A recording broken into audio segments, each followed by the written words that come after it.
Yeah. Good evening, everyone. Thank you for coming out tonight. So we're going to get the meeting started. Here you go. So we can hear you. Can they hear me? It is? Okay. All right, we're going to get the meeting started. Thank you all for coming out tonight. All right. So this meeting is being held in compliance with the Open Public Meeting Act and is open to the media and public. Effective March 1st, 2026, all legal notices and board meeting dates shall only be posted on the district website in conformity with state code. Formal action may be taken. We have all public. Mrs. Cassidy. Here. Mrs. Fiore. Here. Mr. Lopes. Mrs. Menser. Here. Mr. Pieros. Here. Mrs. Rad. Here. Mrs. Ryan. Here. Mr. Dinto. Here. Mr. Rizzo. Here. And Ms. Absent. Please stand for the flag salute. Allegiance to the flag of the United States of America, and to the republic for which it stands, one nation under God, indivisible, with liberty and justice for all.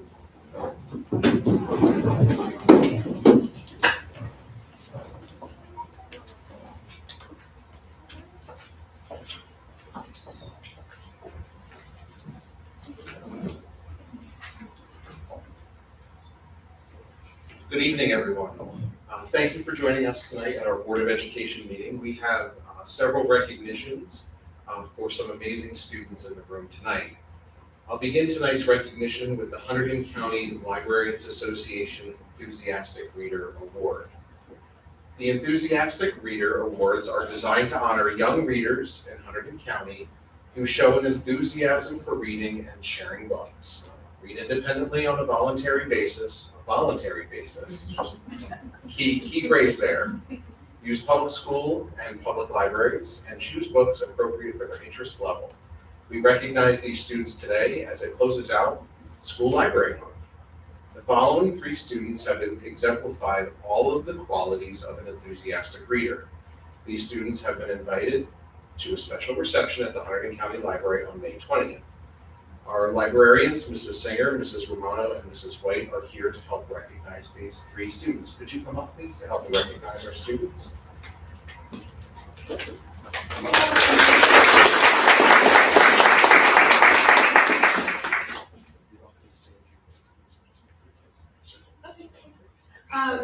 Wanted to just sort of share some background on the award itself. Hunterdon County Libraries Association has given this award since before I even joined them. One is selected from each grade to be recognized for their grade level within the county. However, a lot of our enthusiastic readers, we don't want to allow unrecognized, just one per grade, that's not. So we ask that between ourselves and our language arts teachers to give us some nominations for other students, all the readers who they're like, yes, they are enthusiastic readers. So I had 20 this year nominated across the 3 grades, and we just had a little reception today in school with cookies to just say, good job you for reading. In the past 15 years at RMS, we nominated over 150 enthusiastic readers on 6th, 7th, and 8th grade, and we've had a winner pretty much every year, starting with Maddie Zook in 2012. So Maddie, I hope you're doing great. Our county honoree for 8th grade this year is Rory Simpson. Zoe Zimmerman, his language arts teacher, nominated him, and she could not be here, so sharing her comments. Rory has thrived this year in Honors LA. Not only does he read attentively, but he also devours his class novels quickly and is able to read beyond the requirements of the class. His written responses reflect deep thinking about characters and the conflicts that shape them, and he makes great connections with the world. Rory reads both fiction and nonfiction with ease and is a great reading role model for his peers. He is quick to raise his hand in class and actively and enthusiastically participates in class discussions. We're so proud of Rory and all that he has accomplished as a reader this year. Way to go. Come on up.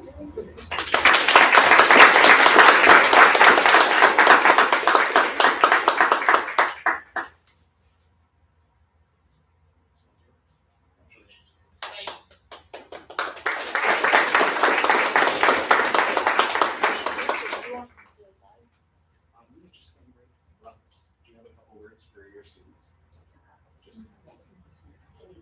Yeah, hang out right there and we'll take a picture. So I'm fortunate enough to be at Three Bridges School, and not only do I get to see alumni getting this award, I also get to see my friend Grayson, who was nominated by his teacher, Andrea Perez, who is also here tonight. Grayson is not only an enthusiastic reader, he's also an enthusiastic student. So come on up, Grayson.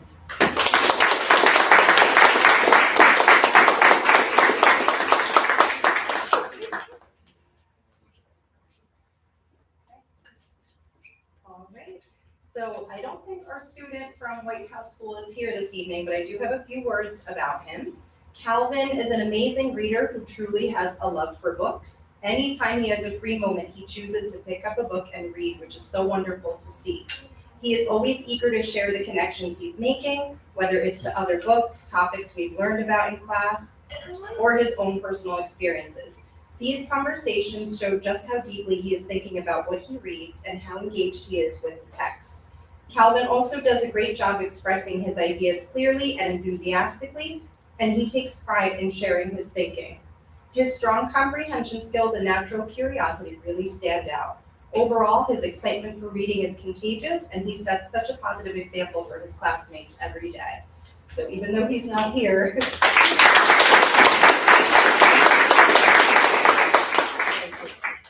Come on over, guys, let's get a picture.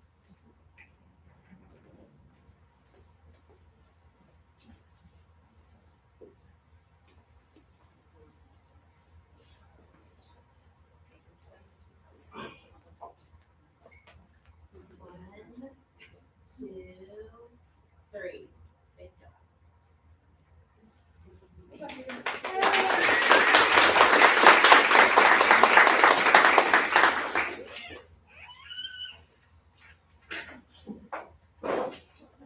So I have to admit, Mrs. Freeman and I snuck something on the agenda tonight, maybe as a surprise, I'm not really sure, I think he knows. You leaked it, you're surprised. We have a special guest here tonight with us. The New Jersey Association of Gifted Children has named our own 7th grader, Jaden Chen, as the 2026 recipient of the Distinguished Middle School Student of the Year for Leadership. And he's here with us tonight. Congratulations.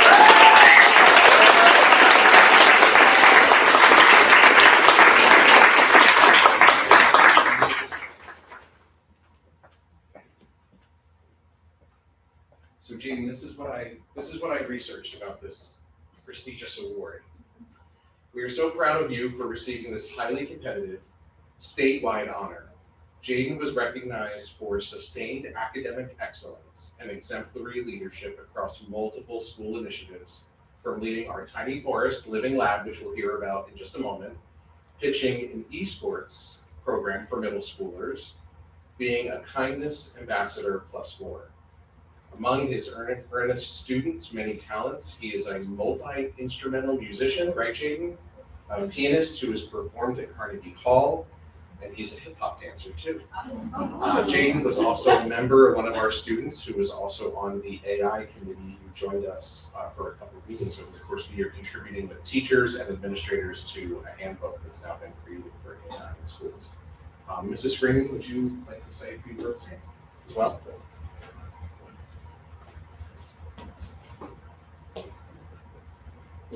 What else is there to say? Like, who has that kind of like CD at, how old are you, Jaden? Like 13, maybe? Yeah. So I just want to impress that it's one student across the whole state of New Jersey, and Jaden has earned that award. I would also like to speak in here that we are 5 for 5 in Reddington. That the 5 times that we have put up a student in the 10 years that I've been here, each time they have achieved that award. And I like to think it's because of every single educator in the district, the wonderful Board of Education that we have, the visionary superintendent, and this year, of course, the incredible principal that we have. As we segue into the next award, which is all these fabulous, awesome students who could equally be in line for that sort of recognition. I just wanna point out that I brought the big guns with me, some of the high school kids, because I know we were gonna be wrangling a bunch of kids. So, Pierce Logan, if you would come up, he is, Pierce, what are you, sophomore? Can we do a picture with Jake? Yes, go ahead. Okay, we'll do a picture and then we'll move on.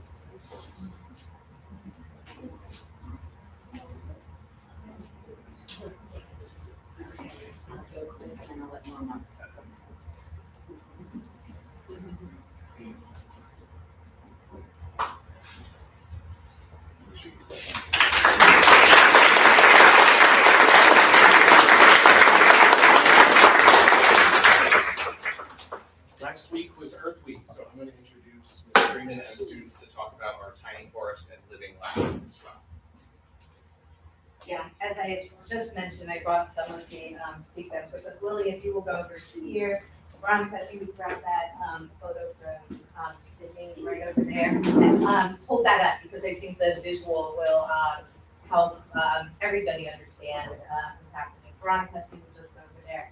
So I'll just be a few minutes because I'm really all about, if anybody knows me, I'm all about like putting students out front and first and giving them the opportunity to flex their public speaking skills. But I had to bring the high school kids because what happens at this time of year is that all of our accomplishments that we've been like working hard all year start to pop up. And at the end of last year, I think it was May, we had a team called Maven, of which I brought some of the superlative storytellers and inventors here, was named the Thomas Edison Innovation first prize #1 winner for their air quality sensor called Maven, making air visible environmentally.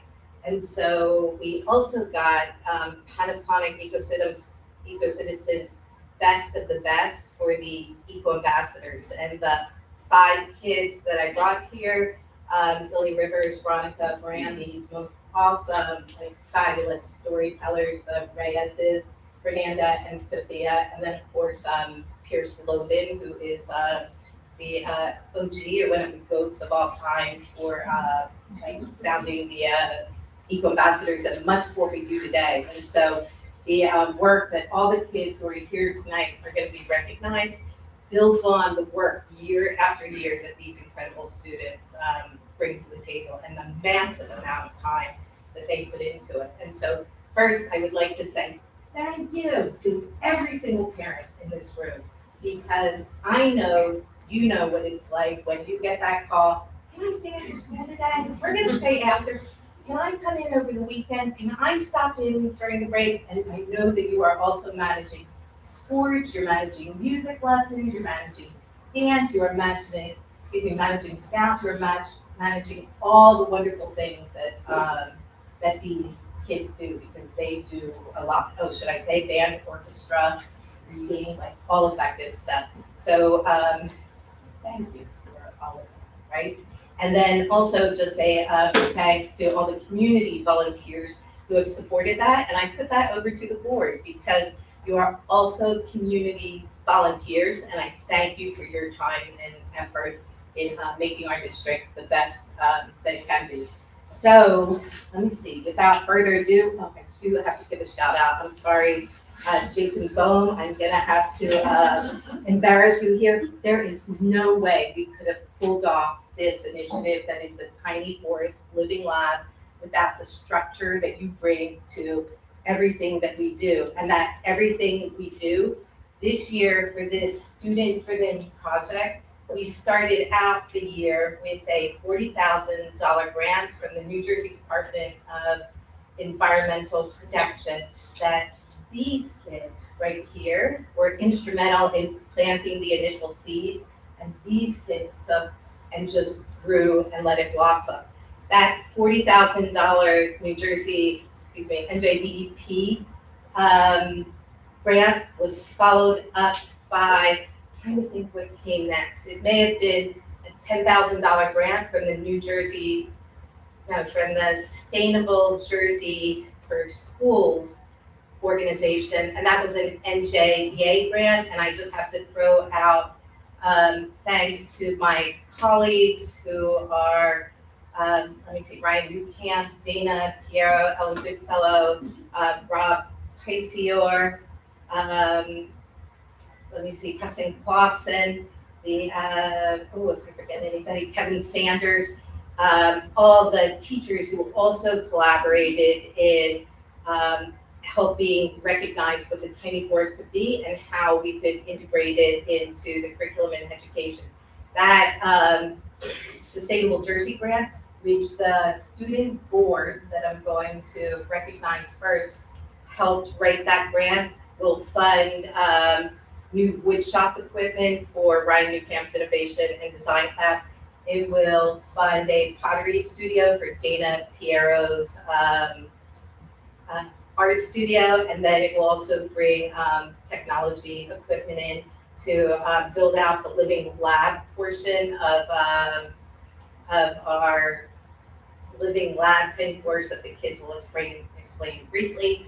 And that was followed up by a $3,500 first place award for the board, who are largely our pitch team. And that was from the STEM Next Foundation for the career readiness that this kind of initiative provides for the student innovation and vision in developing this kind of space. And finally, we just came back from Columbia University on Friday where the kids presented, and that was in recognition of Project Green Schools, the $10,000 award for winning the Project Green Schools Outdoor Classroom Challenge. So all in all, and Jason, I know you know what it's like, Matilda Cangiano back at RMS knows this because of processing all of the paperwork and administrative load that comes along with the amazing work that these kids do. So without further ado, I think I'd like to first turn it over.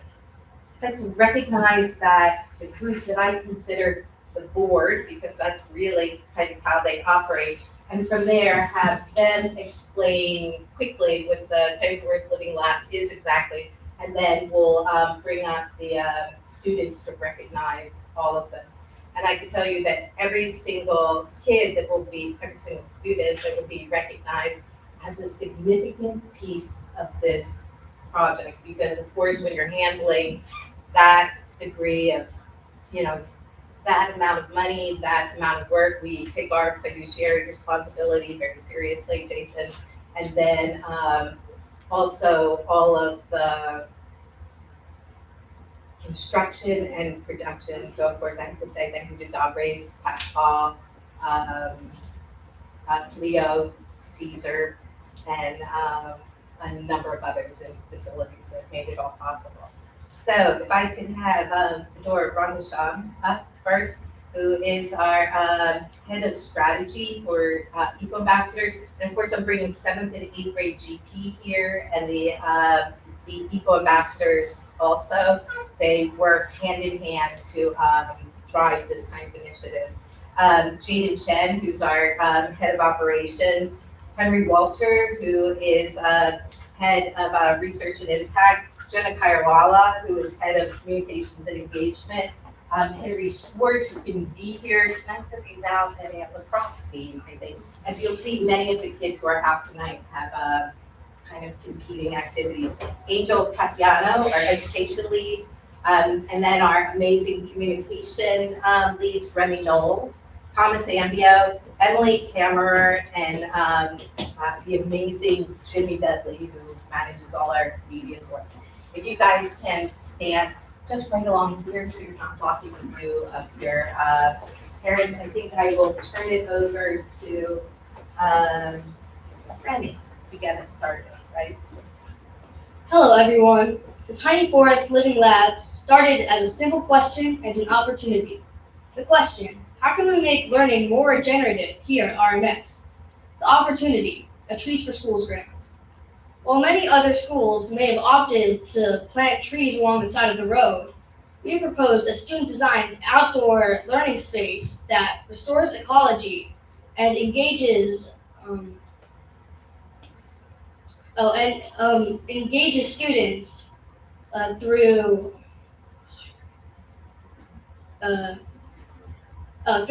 hands-on learning, citizen science, and community connection.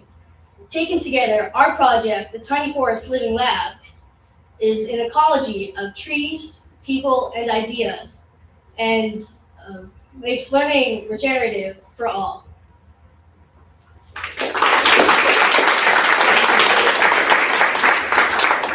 Alright, so a year ago we had a rusty playground as the least building, and so that was unused and it was just a waste of space because it had gotten rusty.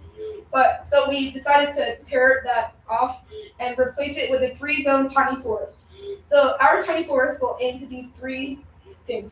So first we have the Miyawaki zone, which is an experimental zone that uses Akira Miyawaki's methods to plant trees effectively. The next zone will be the climate and phenology research zone, where we will track change over time and share our findings with the community around us.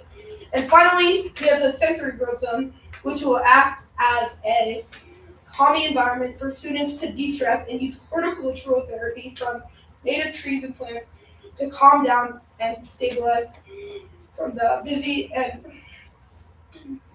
modern world. And finally, we have Academy Commons as well, which is like an outdoor classroom where students can learn in nature.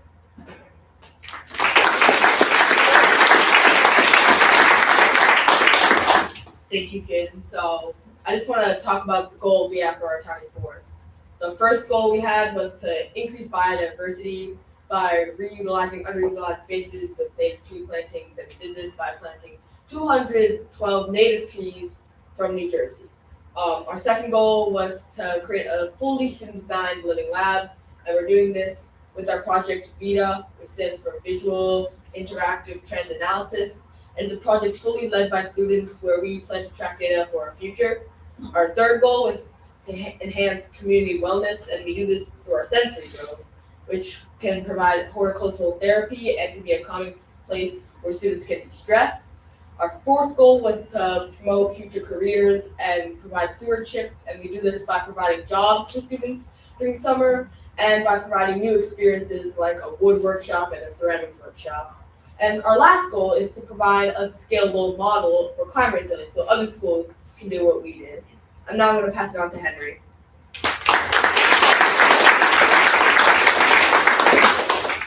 In order to make this project possible, we needed to partner with experts that could help us accomplish our plan more effectively. Some of those are Dr. Neil Hendrickson, who is the president of the Shade Tree Commission, Dr. Roberta Hunter of NJ Audubon, Josh Cover of Rutgers University, and such organizations as Columbia University, which we just went to the conference last Friday, Monmouth University, which has graciously invited us time and time again to their Monmouth University Climate Change Women Collaborative Conference, and the NASA Globe and the National Phenology Network, which has used citizen science to engage young learners about climate action and sustainability.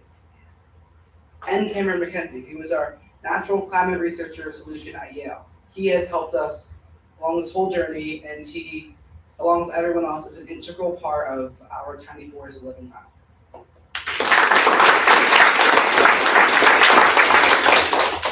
So I'm just going to talk about one of our main funders. One of our main funders is Project Green Schools. We recently just won an award for $10,000 for the Outdoor Classroom Challenge. This funding will allow us to make Tiny Forest inclusive to everyone using learning using all 5 senses. We're going to have a canopy pavilion where students can learn with tables and benches. It'll include with pathways so everyone can access and come into the Tiny Forest. It'll include with height raised beds so everyone can sit and look at plants. We will also have flexible seating so everyone can come into our forest and enjoy nature together.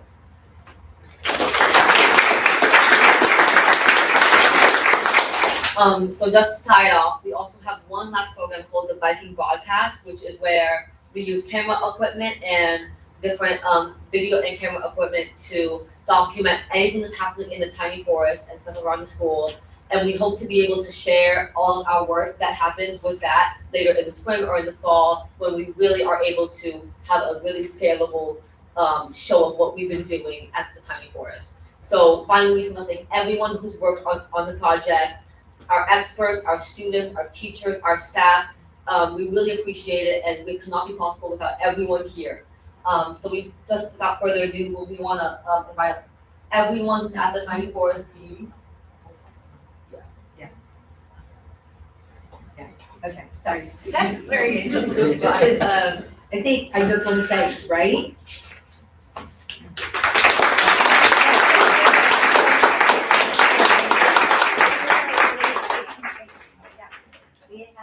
Okay, so that way you can like connect the name with a, update, right? I'm gonna, go ahead and, ask my high schoolers to, take over at this point.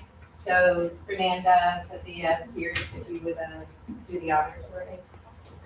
Go up right there and I'll call the names, and then I do believe, are you gonna give out certificates? Yeah, I have certificates, I have lists, and do you wanna read names and I can hand out? Yeah. Yeah. Sorry, you put 6th grade. Yeah, we're starting in 6th grade. So I'll just wait to. Yep. Yeah. I'm ready. Okay. So the first 6th grader we have is Isabella Bolivar. Also, apologies if I mispronounce any of your names or if you're not in attendance. Again, Isabella Bolivar. No? Okay.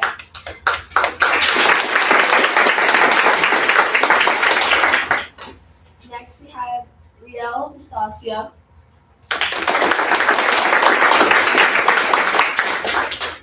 Summer Doherty. Sydney Greenwald.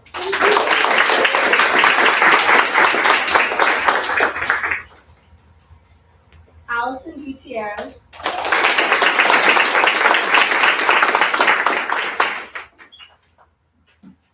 Vivian Michaels.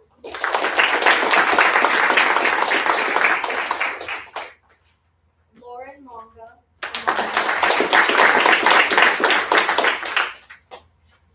Pranav Ramji.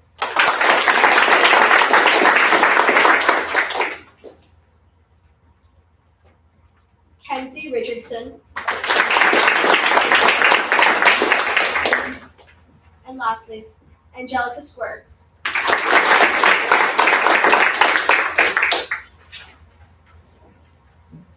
Alright, now starting with 7th grade, apologies beforehand if I mispronounce any of your names. First, we have Thomas Ambio.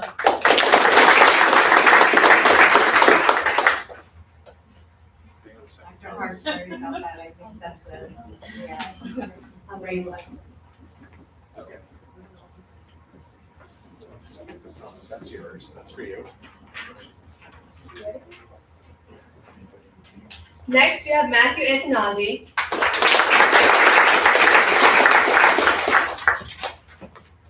Next, we have Michael Alger.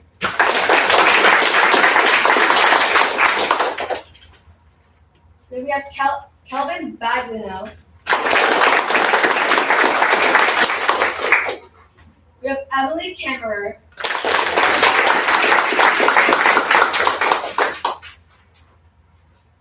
We have Jaden Chen.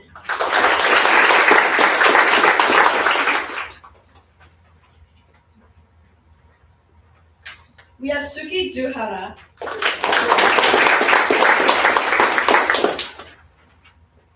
We have Nina Hardison. We have Jonah Kariwala.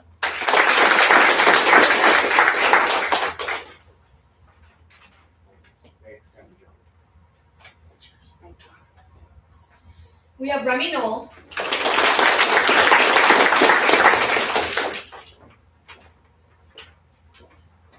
We have Sawyer Lipinski. We have Kayla Polly. We have Michaela Ramos. We have Vidura Rangashan.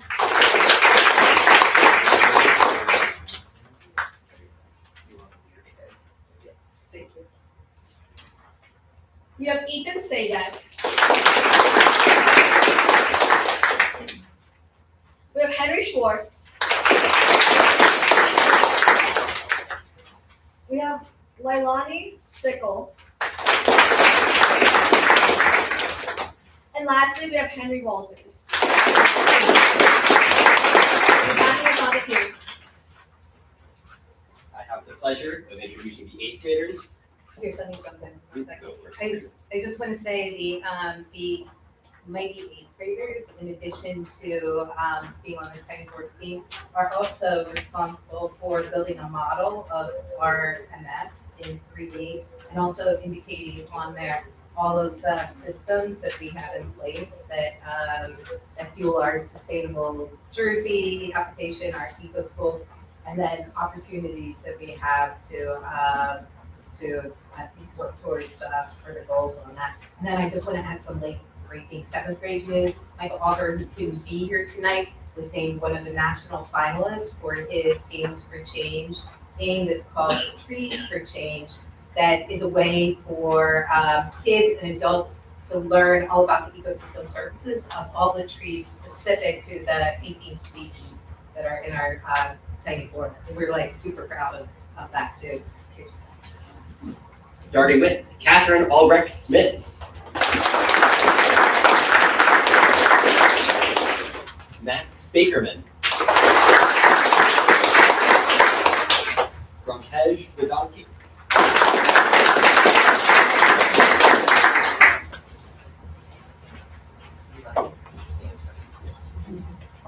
Embry Campy.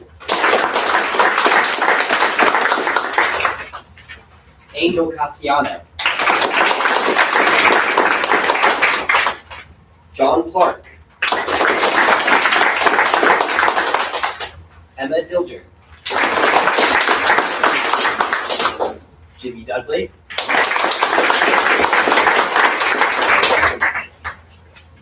Sarah Erd.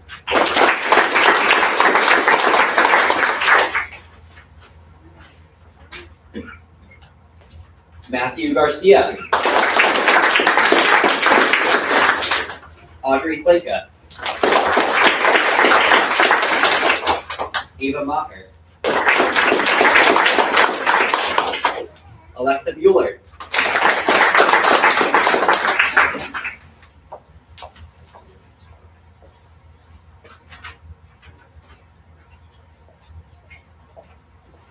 Ishan Nandu.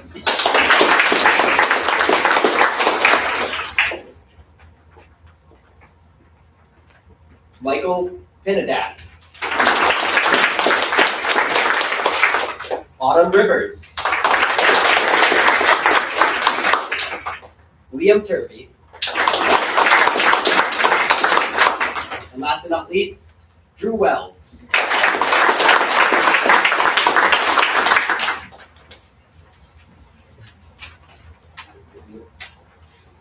I think that's it. I'll turn it back to you. Dr. Hart, if you want us to get a picture Let's get a later, picture. or get a picture now. Let's get a picture now. Okay. Please, I have some. Okay, good. And, yes.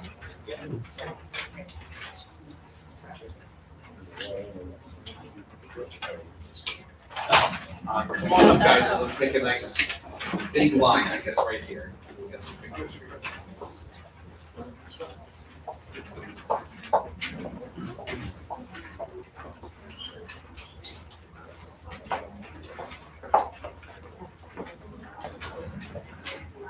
That'll be Veronica. Okay, smash it up, you guys. You know how to do this quick.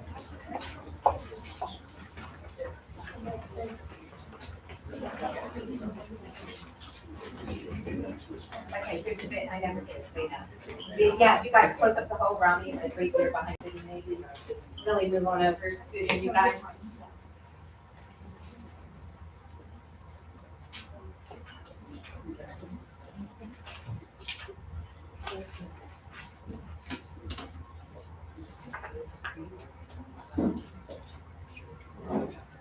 Lily, scoot it. All right. Smiles up, people.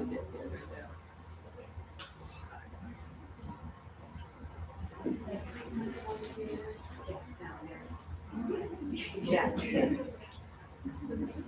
You sure, Betsy? They know, they know. They know. If they can remember me as the person who's always behind the camera. Thank you guys. If I could have all of you guys in the hallway real quick. Guys, before you go, just hang on 1 second before you go. This concludes our student recognitions. Mr. Rizza, I just wanted to turn it over to you if there was anything you or the board wanted to say to the students before they go. Congratulations is really impressive. The posters, the Tiny Forest and Living Lab, it was very impressive what they did. And thank you for coming. The people who spoke did an excellent job speaking as well. So congratulations. I don't know if anyone else wants to say anything? No? Okay. Can we check it out? Yeah, that's what I was wondering. So where is it? Yeah, you really should. So I went over it last week, right, guys? It was, what day was it, Monday? Yeah. Monday, you guys. They were great at Yeah, taking you through a tour. yeah. We were And doing, Yeah, Monday was an important day because that was actually the day that we were planting, the day that we actually started planting the trees. And there's 98 trees in there. We're getting 114 more later from the Milwaukee donation. But that was a big day, and that's why Monday was a very big day for us, and it's like a huge step in what our vision for the Tiny Forest. That planting was about Yeah. 40 students, Yeah. and then we had 20 AmeriCorps watershed ambassadors who came from all over the state to plant with us. New Jersey Monthly came out, our funders came out, we had nonprofits come out to help us. We had staff members, so all together in that space, it's the size of what, 3 to 4 tennis courts. Yeah. We had 80 people out there building for phase 1. So let me just throw it out there, phase 2. All of our community people, we love. I'll work with Ms. Freeman if we can arrange a visit. I do want to recognize these students. I know that Betsy talked about Jason's contributions, but really, you have all written over $60,000 worth of grants this year to fund these projects, which is extraordinarily impressive. So you should be very, very proud of your work. Not only the boots on the ground work that you did on Monday when I visited you with planting all of the trees in the forest and creating the living lab, but also for the behind the scenes work with getting the funding to make sure that this happens. Very, very impressive. I'll throw in our 10K Vikings broadcast grant that we got last year, and altogether we're probably somewhere around 100K total for GT and Eco Ambassadors over the years. Thank you for that. Yeah, of course, thank you. Thank you.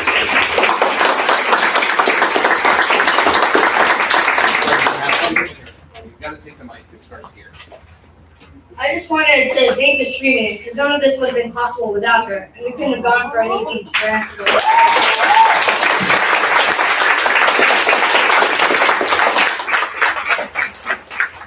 Anything else from the Board of Ed? Yeah, Mr. Pierce. I just want to comment how very well spoken each of you children were, and that's a gateway to success in your lives, and your passion was infectious. So keep up the good work. Very impressive. thank you. Teachers and ELA teachers everywhere and families. I'm hungry. If there's nothing else, the next part of our board meeting is for me to talk about the budget. So you're all welcome to stay and hear all about the budget, but Mr. Rizza, is it okay if we let everybody take off and we'll continue with our meeting?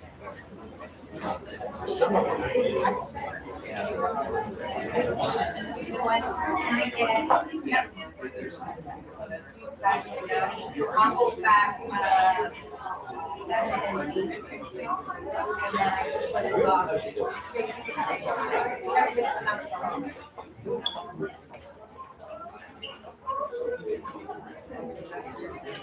That's pretty good.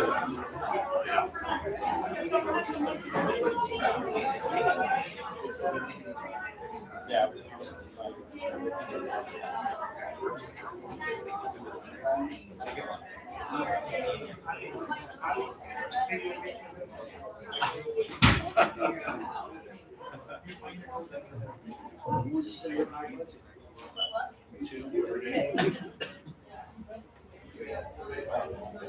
And goals, we have new goals too. We'll do goals first, yeah.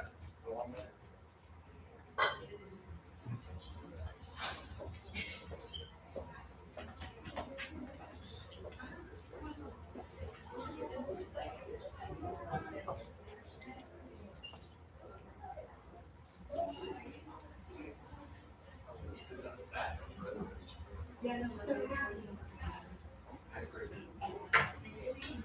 for saying. Appreciate it. The next portion of the superintendent's report is a district goals presentation. It's this time during the year, right? April is a really exciting time. We're reviewing this year, we're looking toward next year. The weather's getting nice and warm and it's staying lighter later. But one of my favorite things to do around this time of year is to not only look forward when we talk about the budget tonight and next school year, but also to look back and look at some of our goals. As some of you know, I started this year with a beginning of the year address to staff, a letter to parents and to students, encouraging them to do something unique or novel or different this year, which was in using the baseball analogy to take a swing, to try something new, to step out of their comfort zone. So in true, I guess, Dr. Hart format, sticking with my theme of the year of baseball, I found this quote that talks about what we do. And it's develop a routine, love what you do, and do it with purpose. And when I think about goals and looking retrospectively at the past school year, I think about how goals are our routine, they're our passion, and they're a genuine guide and our purpose for our shared work. And as we look back at the goals that we've accomplished over the course of the school year, I think about how we did it with purpose, how we did it with passion, and this quote really resonated with me. And I bring to you tonight with excitement what we've accomplished over the course of the year this year. So just a couple of brief things. Our academic data, we have plenty of points of pride and some great areas where we've seen improvement in our academics. And our data has also shown us areas in which we want to focus on and grow. Our referendum has passed. It seems like ages ago, but back in November, let's not forget that that was this school year as well. Our referendum passed, which is a huge victory for the students here at Reddington. Preschool is growing. We added 2 classes this year. We're adding an extra 17th class next year.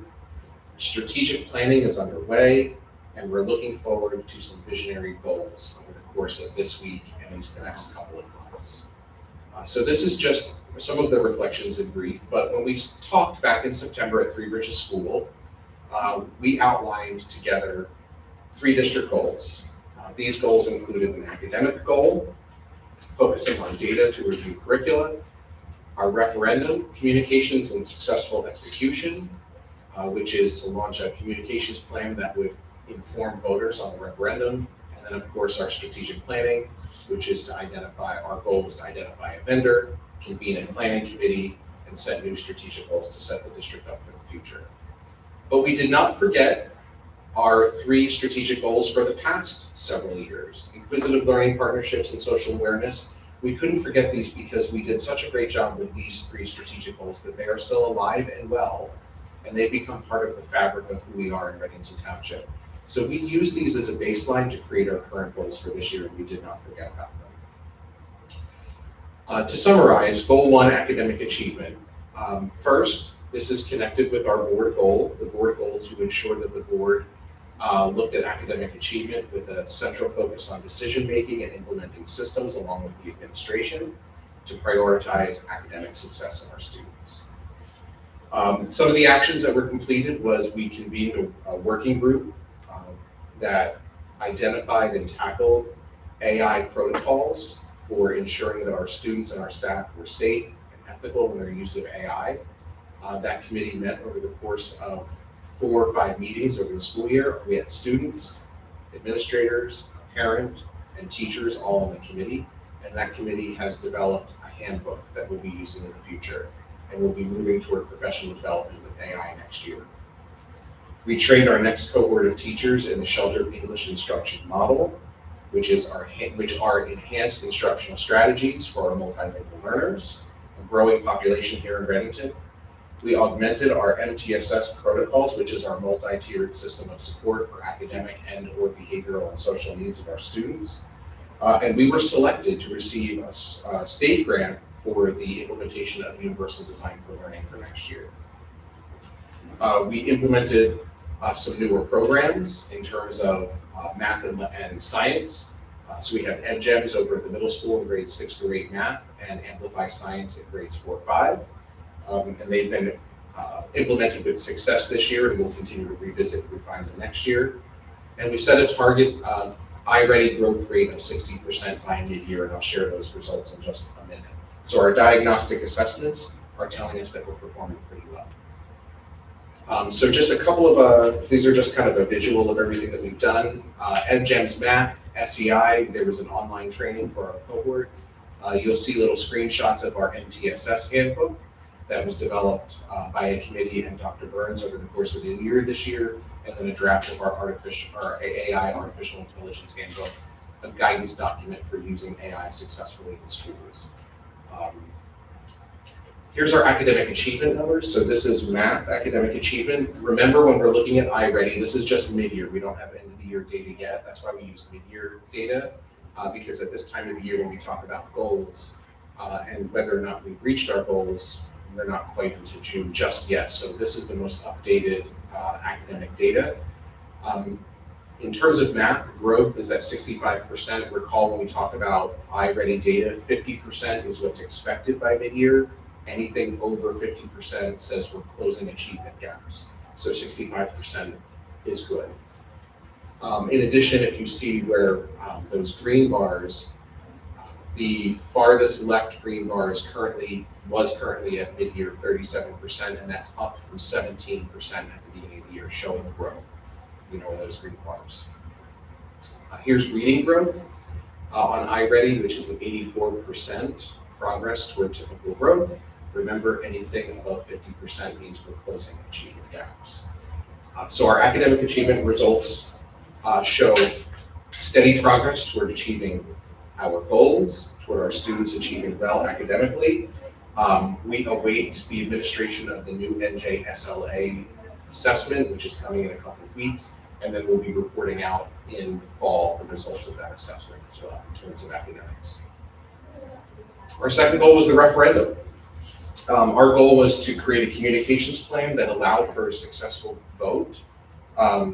We used various methods to communicate our referendum. We created a robust social media presence. We used the newspaper, print materials, in-person meetings, building tours, household mailings, letters. We really were out in the community informing voters about the referendum. We developed talking points for all the administrators and Board of Education members.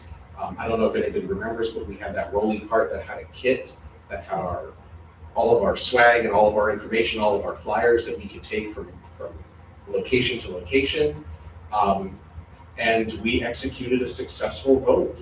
Our flyers, our in-person events, our key communicators meeting, all of these led to a very successful vote with the referendum. And we have begun planning for those projects that are happening this summer, many of which are on the agenda tonight. And then finally, our third goal was connected to the board goal to collaborate with administration and launch enhanced communications, but also for the board to facilitate the implementation of a strategic planning process in collaboration with the administration. We created an action step and timeline that we shared with the board. We identified Judy Wilson as our facilitator. We communicated the process to all stakeholders. We received a ton of feedback through surveys, focus groups, individual meetings, and we're looking at adopting new strategic goals in the near future, knowing that tomorrow we're going to kick off strategic planning for team meetings tomorrow morning. Other projects and other accomplishments I do want to mention. So as much as we set goals, there is always continued work. Retention and recruitment has continued to be a paramount effort, ensuring that we retain and maintain the highest quality staff, certainly the highest quality teachers as well. These come in the forms of celebrations for our staff, recognitions of staff, but also we talked over the course of the year, even the sidebar agreement that was collaboratively agreed to by the board, the administration, as well as the association, to ensure that we were able to strike a budget that was reasonable and responsible, and we offered individuals the opportunity to give us early notice, which helped us retain all employees that wanted to stay in the district. So we were able to keep everyone who wanted to remain employed here in the district with employment without having to do something called a reduction in force, which was a tremendous accomplishment given the budget constraints this year. We completed several capital projects last summer, some over the course of the year, thanks to Jason and Don and their leadership. We've managed a very challenging budget season. We talked about salary increases as well as healthcare increases in the double digits, and we were able to strike a very reasonable budget that we'll talk about in just a couple of minutes. We developed surveys for school climate and culture. This was a year-long venture. We collected data. We reviewed that data in leadership team meetings. I went around the district and had individual one-on-one or group meetings with teachers. We collected even more information from them. And we created some action steps that we can tackle this year and into future years to ensure that we keep the climate and culture of our staff as high quality as possible. And we enhanced our communications with social media, reported out to the communications committee a couple of months ago, our launching of some of the great postings on social media, the awards for teachers, the recognitions of students got a lot of traffic on our Facebook page. So here are some photos. You'll see one of our maintenance guys working on one of our rooftop units, a setup of a new preschool classroom, the welcome back and recognitions for staff. There's some staff members who received giveaways at one of our professional development days back in March. Even the replacement of some of our water fountains with water bottle fillers. Solar is going to be moving forward. And then there's a photo of a key communicators meeting that we had back in October where we talked about the referendum. And then it's hard to tell, but that's some of our Facebook traffic you see at the bottom right-hand corner there, and where you see some of those spikes. Those are times where we posted information about students and staff and recognitions and got that traffic going. And then we were able to flood Facebook with referendum information as well, which really helped to get word out about the referendum. So the big picture, our preliminary iReady data is really showing great progress, but we await NJSLA, which is new administration this year.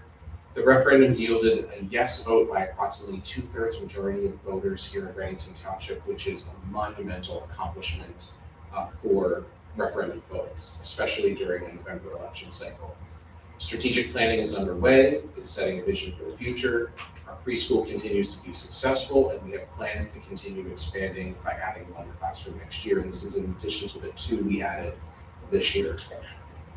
So when I think about what the work we did this year, when I really sat in my office to think about how do I capture everything that we did over the course of this year, I think our work says to me, and hopefully says to you, I hope, that we are looking toward the future, that this year laid a foundation for future, for expansion, for the next generation of what's to come in the Reddington schools. And I think about our academic achievement gains. I think about passing a referendum that's going to set us up for the next 20 years. I think about setting the stage for a strategic plan that should bring us through the next 5 years. And I think this year what we did is we really set a foundation. We have invested this year in what's to come next for our district.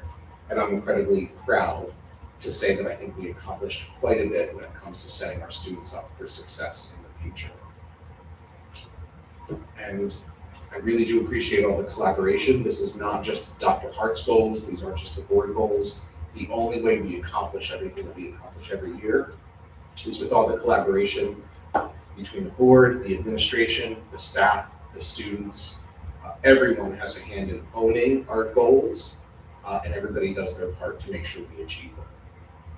So I will turn it over to the board for any questions you have about the district goals. I don't have a question, I just have a comment that this was a huge, I just wanted to comment that it was a huge, lofty year of goals. And I think I remember saying that at the beginning, like, can we do this? The strategic planning and the referendum, and it's a lot. And I just wanted to commend you and the staff for putting in the work and succeeding in this. And just wanted to note that this was heavier than usual. This really were huge accomplishments. And I just wanted to thank you for your leadership in that. Thank you, appreciate it. I do remember you saying that too. Yes, I We were know. like, are we sure we can do this all in 1 year? think we did. More to come on this, so this is my public report out of the goals. Know that there's more information for you later tonight. We'll be talking executive session. The superintendent every year is evaluated on achievement toward goals. So all that information we'll talk about later on tonight. So more to come.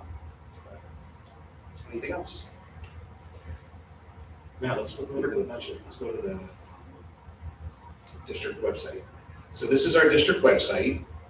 So we decided to present the budget in a little bit of a different way, final budget in a little bit of a different way tonight. So last month, Jason and I did our budget presentation, which includes all of the information that you and the public need in order to know what's included in our budget for next academic year. But in an effort to certainly, one, be transparent, but two, also be efficient and make sure that the public gets as much information as quickly as possible. I want to say I got an idea from another district and saw that they did something very similar and thought that this was a great snapshot that encompassed our entire budget in a quick and efficient way to get the highlights of the information. And thanks to Jason and his quick work, we were able to collaborate and put something together for you. So Matt, if you scroll down to the spotlight tile, so budget right there, 26-27 budget. And if you were to click on that, Matt, and open up a new window, it brings you to this page. And it's just understanding the Reddington budget. And this is very user-friendly. So the state makes us put our quotes, user-friendly budget on the website, and it is the least user-friendly version, I think, of the budget that's required. But we put it on our website. This, I think, is much more user-friendly. It tells you totals of enrollment. It talks about what our total is on our budget, $38.8 million.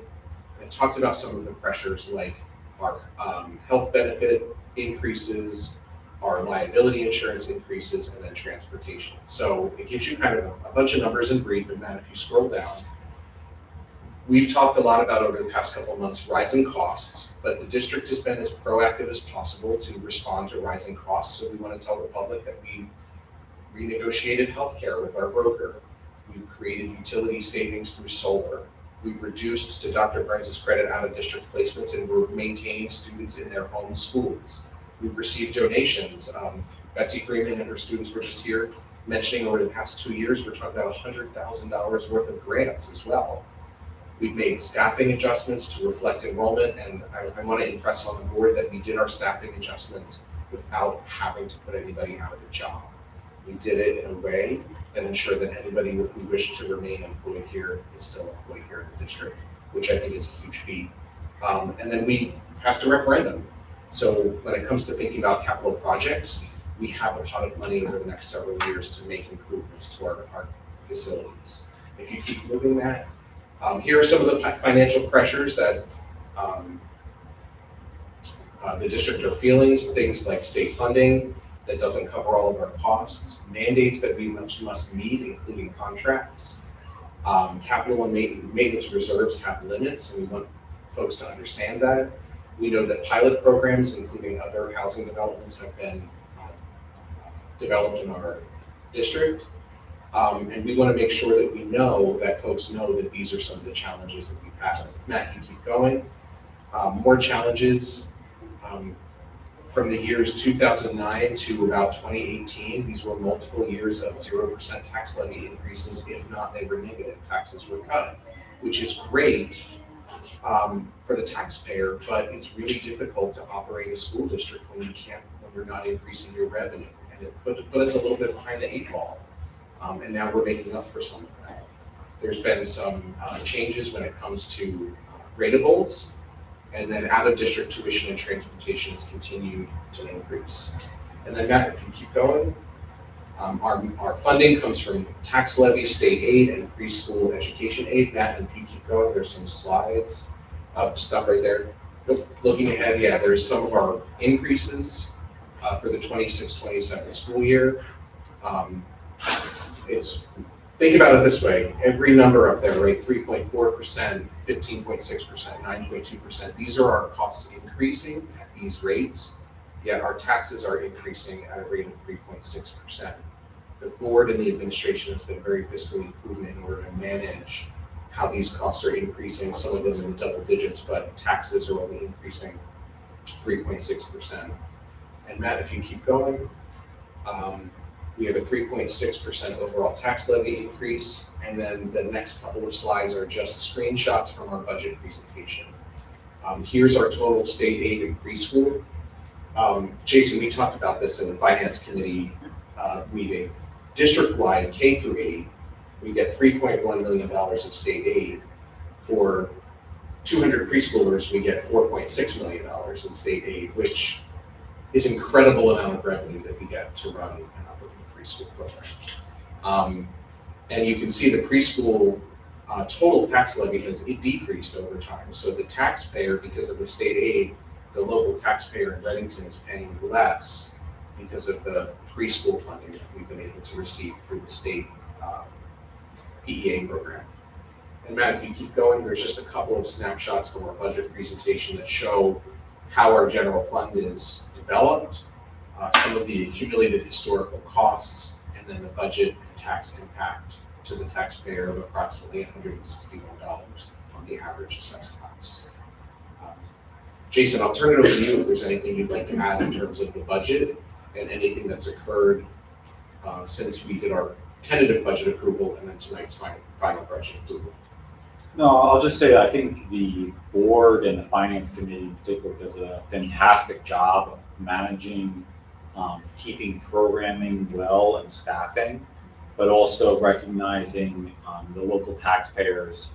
I mean, we have been below 4% on increases for 20 years. And a lot of those years have been 0 or close to 0%. So it's a testament to, we are doing more with less.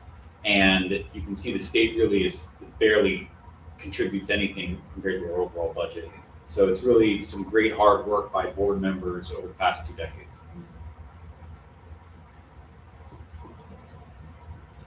I hope the board and the public find this a really useful page. I mean, really, I would like to think that, when you're clicking through things, right, or when you're scrolling on your phone, a couple of quick snapshots might really put our budget in perspective for everybody. So I'll open up for any questions from the board. Tonight is final budget approval on the board agenda. So once the budget is passed tonight, we'll have an operating budget for next school year. I just want to say thank you because I have in the last year had to go back to past meetings and attachments and presentations and try to remember what month and what meeting they were at. So this is really handy and I wanted to thank whoever took the time to put it together. Credit to Jason. Thank you, Jason. Really helped with this. I like to think I have the vision when Jason really helps it pare it down to Use the execution. the execution. That's right. Any other questions about the budget? Okay. I got one more. Appreciation. One more thing I left here at my chair. Staff appreciation starts next week. Staff appreciation week. Staff appreciation week in Readington Township begins next week, May 4th, with National Teacher Appreciation Day celebrated on Tuesday, May 5th. As we recognize Teacher Appreciation Week, I want to pause to honor the remarkable professionals who make our schools vibrant places of learning, growth, and belonging for every student. Our teachers, we know, are the cornerstone of education. They're talented, passionate, and unwavering in their commitment to helping each child reach their highest potential.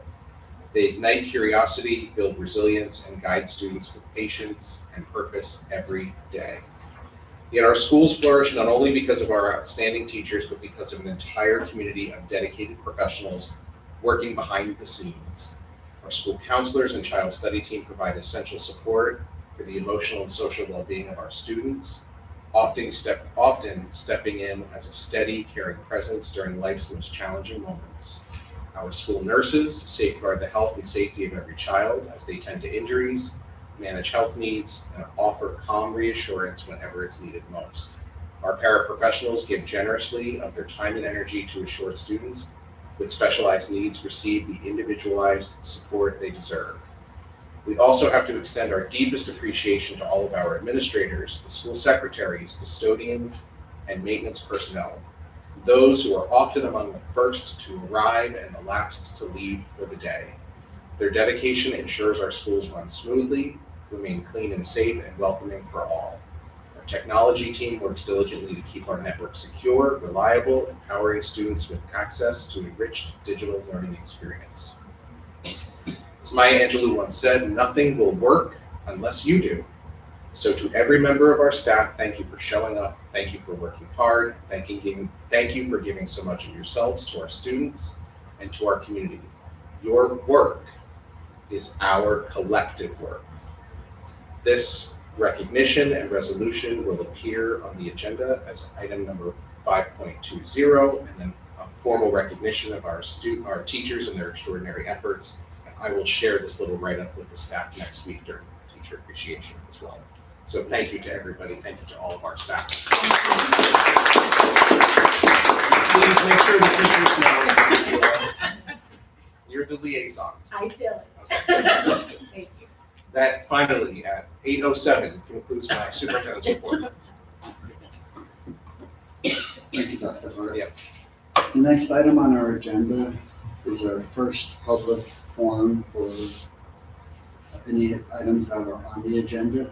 So if anyone wants to come up and speak, it'd be for any item that's on the agenda. Please come up, state your name, your town you're from, and no one's online. Okay.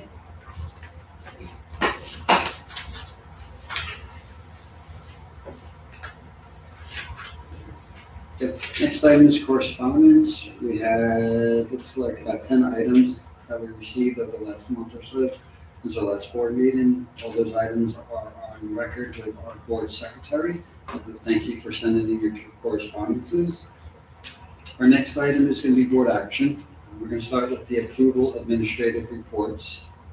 We have 3 items, 101 through 103. Can I have a motion followed by a second? I'll move, Ellen. Second. Second, okay, any discussion? Yes, Stone? Mrs. Cassidy. Yes. Mrs. Fiore. Yes. Mrs. Menzer. Yes. Mr. Pieros. Yes. Mrs. Radden. Yes. Mrs. Ryan. Yes. Mrs. Pinto. Yes. Mr. Rizzo. Yes. Passes. Our next item is approval of minutes. We have one item, 201. And have someone make a motion and followed by a second. I'll move, Ellen. Second. Okay. Any comments? No, Stone? Mrs. Cassidy. Yes. Mrs. Fiore. Yes. Mrs. Menzer. Yes. Mr. Pieros. Yes. Mrs. Radden. Yes. Mrs. Ryan. Yes. Mrs. Pinto. Yes. Mr. Rizzo. Yes. Passes. All right, next item is our facilities. We will have a committee readout. Prior to that, we have 16 items, 301 through 316. Can I have a motion followed by a second? Motion. Okay, Second. thank you. Okay, Michelle? Okay, the finance committee met on Friday, April 24th. First topic was the 26-27 budget. The county approved the March 23rd preliminary budget with no significant modifications. To increase transparency to the budget process, a web page was added to the district website. The page will provide details to the community in regard to aspects of the budget. The user-friendly budget and the advertised revenues, appropriations, fund balances are available on the district website. Upon approval of the final budget on April 28th, the tax information will be sent to Reddington Township. A newspaper article will also be submitted for publication. Next topic is the referendum. An update on the referendum projects was presented to the committee, and the projects are continuing on schedule with no identified issues. The referendum page on the district website has a listing of all ongoing and planned projects, including expected timelines. The sheet is consistently updated as new information is received. The list can be found by clicking on the live project tracking link. Next topic was the final rates for health and dental insurance.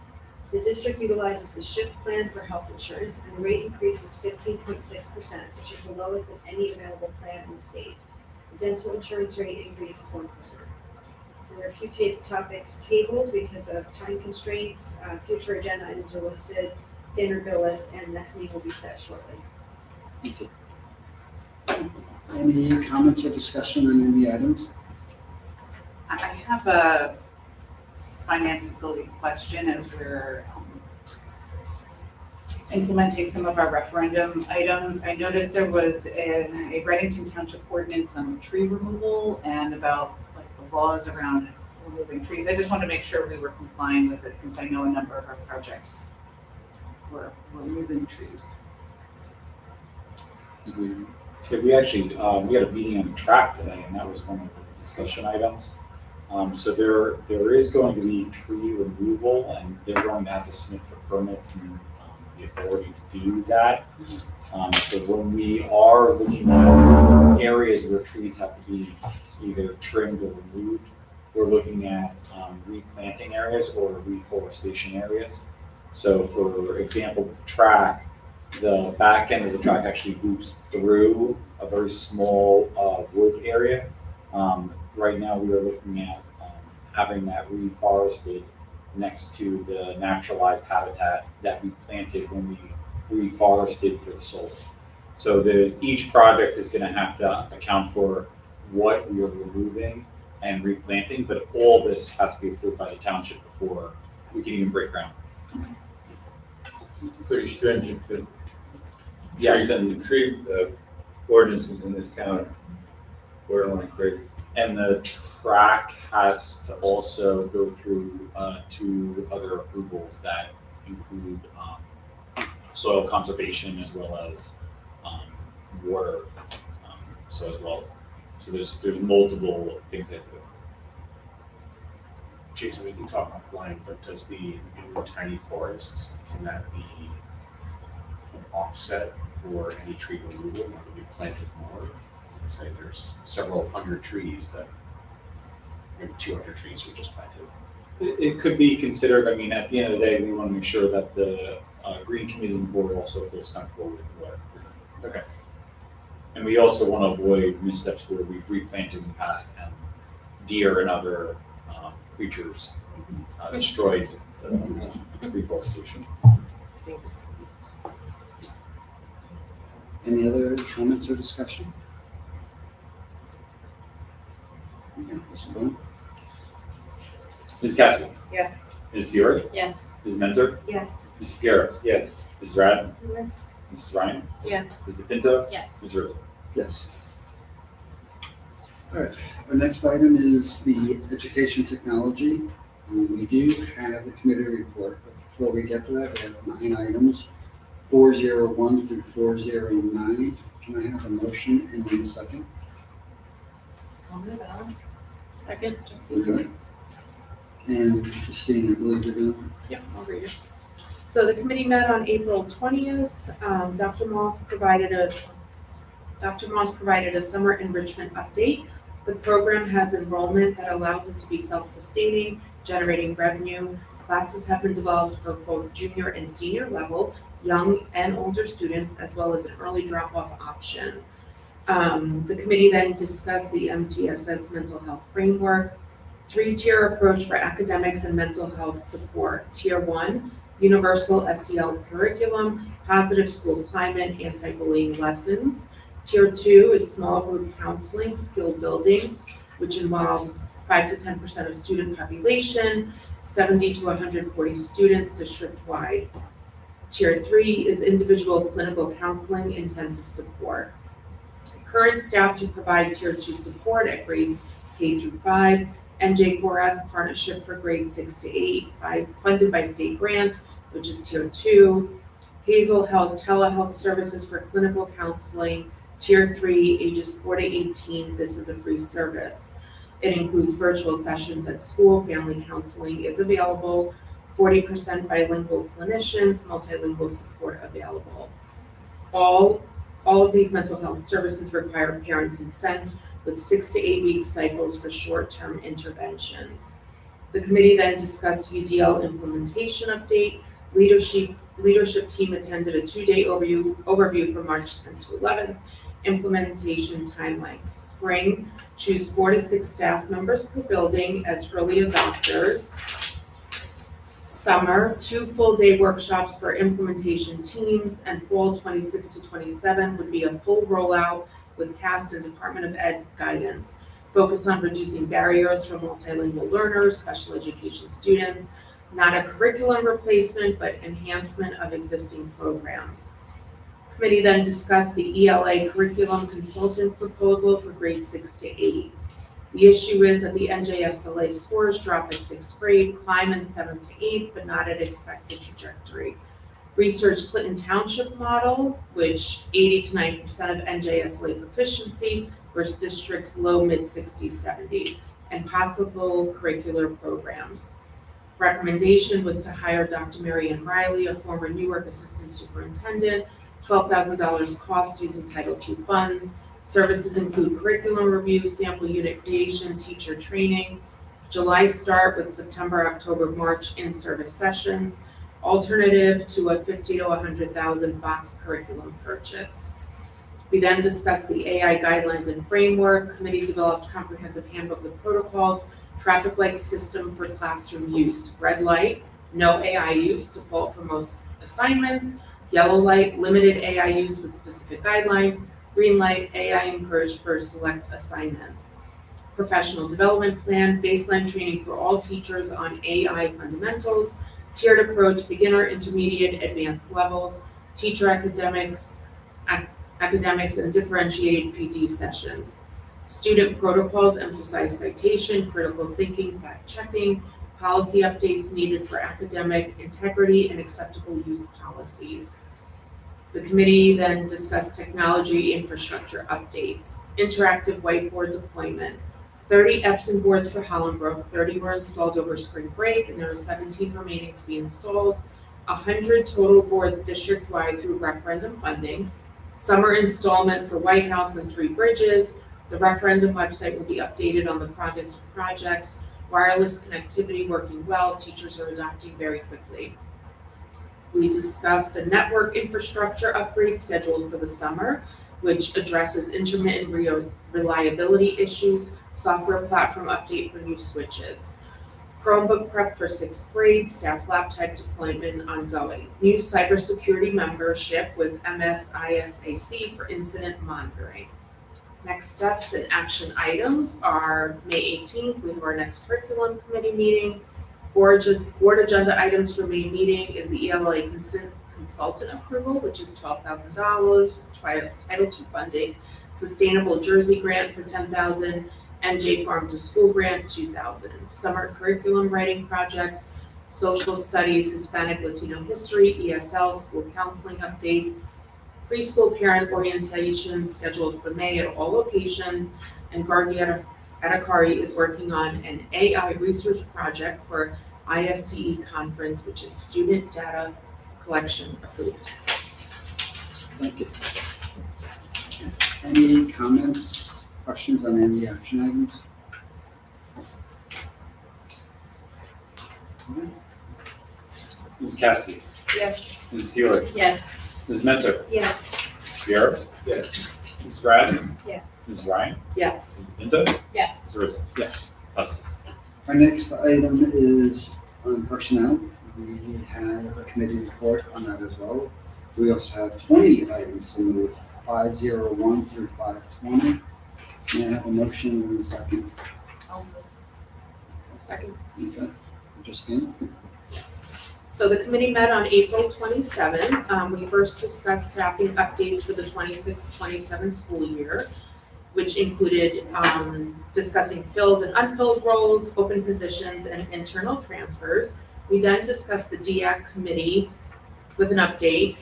The committee met in March. This district level committee provides guidance on the implementation of educator evaluations, and a handbook has been created for teachers. We discussed enrollment with current and projected class sizes. First and second grades have the largest class sizes, and the district will continue to monitor them closely. The district currently has 244 students enrolled in preschool. We also discussed a personnel matter, and agenda items are renewals, retirements, resignations, staff appreciation, and other typical agenda items. And our next meeting is set for May 22nd at 8:30 a.m. Thank you. Any comments or discussion? Okay. Ms. Cassidy? Yes. Ms. Fiore? Yes. Ms. Menzel? Yes. Ms. Pieros? Yes.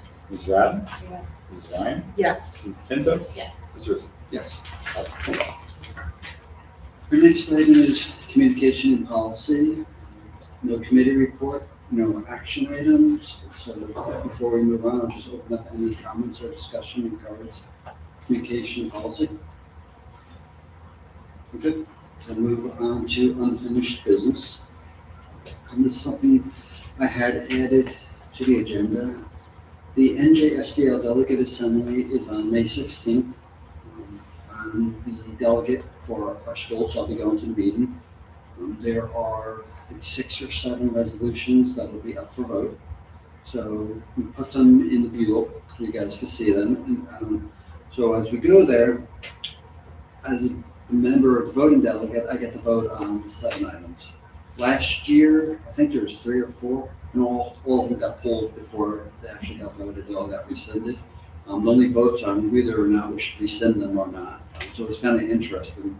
So this year, it's kind of hard to get feedback. I mean, it's a long document. You can read it. But you also, when you go there, a lot of comments, right? You go there, people speak for at least half an hour on for it or against it or so on. So I don't know if anyone has any comments, any directions they would like to give me on how I vote, any thoughts. If not, it's kind of a lot to read now. If you send me an email, what you guys think afterwards. So it's through May 16th. And we could discuss it on May 12th if you want to as well. Okay. I have a comment on this because I have been the delegate in the past. Yeah. Just my personal, the way that I approached it was I did not vote on behalf of the board unless I knew that the board felt strongly in one direction or another. So I think it's fine to go as a voting member and do that, but I feel like there should be some way to get a straw poll or some way to know what the board, how the board would like you to vote. So, you know, if this is something that you're gonna do, I would like to have more planning or more time, or we could maybe discuss this during this meeting. I'm not sure how to do that, but I'm not sure, you know, this seems to be like a new thing, and there were a lot of proposals on there to go through, and like you said, a lot of them do get pulled last minute. So I could recommend, I mean, NJSBA usually they put in there whether they're for that resolution or against. And so, you know, I guess we could look at those the ones that they're against, you know, I feel like generally don't move forward. It's the ones that they support that do kind of get majority of support from the delegate assembly. Not an answer, just my comment on how I would approach that. That's exactly why I actually had it added to the meeting, so I have some guidance. When I went last year, it wasn't on the meeting agenda, and I think it was in October or November, I'm not sure when it actually was. So that's why I added on. There's a large document. We are meeting on May 12th, so we can maybe add this to finish this again on the May 12th meeting. So take your time. You have 3 weeks, 2 weeks, whatever it is, to actually read. We can just go through the 7 items and just give me a direction of how we want to go. Okay. Any new business from the board? Yeah, I attended the Garden State Coalition Schools meeting on April 15th. It was talking about consolidation and regionalization of districts because there's a bill that's being proposed right now. Garden State Coalition of Schools is not in favor of it. They said it's deeply unpopular to merge school districts, and even municipalities have dissolved and become boroughs and villages to avoid having to consolidate. So what they said was some of the things to be wary of when consolidating districts is that when you merge personnel, the contracts mandate that we need to elevate everyone's salary and benefits to the best contract. So that it ends up costing you actually more because all of the district, like all of the personnel within the district are paid at better salaries. However, they said that what really works well in a regionalization is program sharing, like special education. They asked, like, can we look at healthcare and insurance, and standardizing that across the state, rather than just looking at can we merge together districts. So there were lots of different proposals, but it definitely was a hot topic. So I wanted to share that with you, that there's a lot of opinions on it right now. Okay, thank you. It's not a sure thing. Okay, any other comments anyone wants to make? All right. Our next item is our second public session. It could be for any item on or off the agenda. So if you'd like to speak, please come up, state your name and town you're from, and make your comments.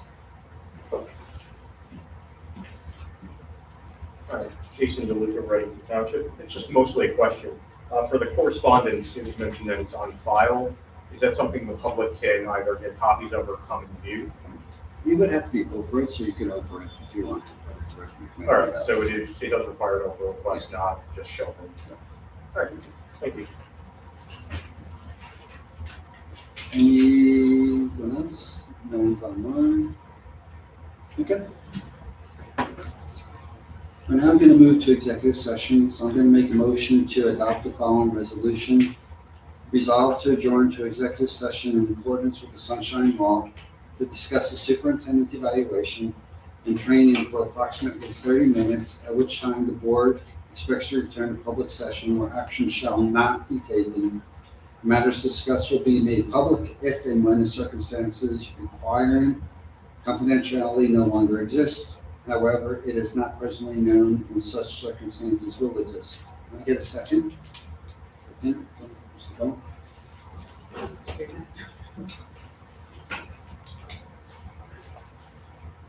Mrs. Cassidy? Yes. Mrs. Stewart? Yes. Mrs. Mentor? Yes. Mr. Pieros? Yes. Mrs. Rad? Mrs. Ryan? Yes. Mrs. Pinto? Yes. Mr. Rizzo? Yes.